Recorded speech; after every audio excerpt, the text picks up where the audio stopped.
12º, información de alcaldía.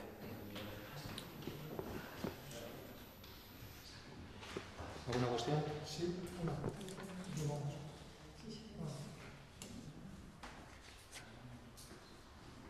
Sí. Juan Carlos, no entiendo qué es esto, la 290. Pues dice. Otorgando felicitación pública, don Óscar Moreno.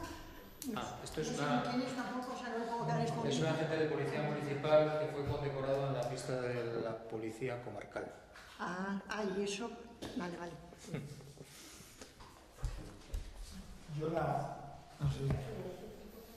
Yo la 361, autorizando un gasto de 380 euros para la compra de un paquete informático de procedimientos de urbanismo. 361. Es de urbanismo. Bien, esto es la compra de una base de datos, ¿no? Sí, una base de datos para el departamento de urbanismo. Es una herramienta, una base de datos, no sé si viene en formato online.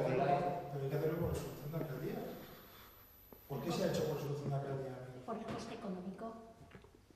Ya, pero ¿y cómo nos ha llevado la Junta de Gobierno?